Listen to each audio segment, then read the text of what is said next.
Dans ce problème, on positionne un dissous. Le dissous a un diamètre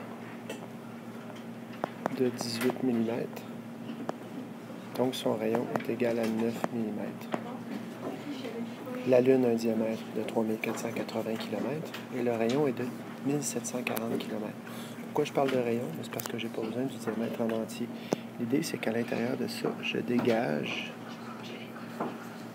un triangle rectangle ici.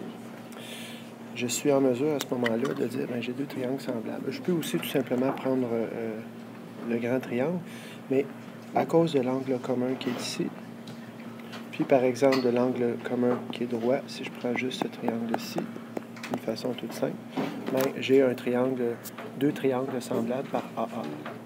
Donc le petit triangle est semblable au grand triangle par AA. Autrement dit, il y a un angle commun ici, puis un angle commun ici, de 90 degrés. Ça, c'est la première chose à faire.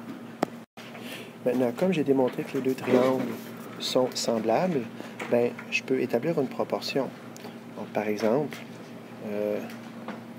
la grande cathète du petit triangle sur sa petite cathète du petit triangle, c'est dans la même proportion que la grande cathète du grand triangle sur la petite cathète du grand triangle.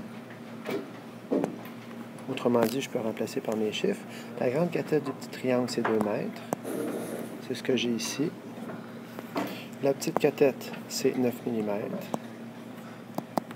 La grande cathète du grand, c'est ce que je cherche. Donc, distance Terre-Lune moins le rayon, 1740, si je considère que c'est de la surface de la Lune qu'il s'agit. Donc, je vais arrêter ici et non pas aller jusqu'au bout.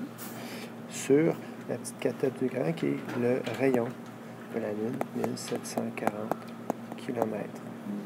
À partir de là, ça c'est 2 mètres, ça c'est 9 mm. Voilà.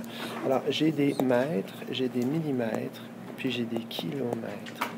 Il s'agit tout simplement de convertir en une seule et même mesure. Donc, tu peux tout mettre en mètres. Une fois que tu as tout mis en mètres, le produit des extrêmes est égal au produit des moyens. Ton inconnu est ici.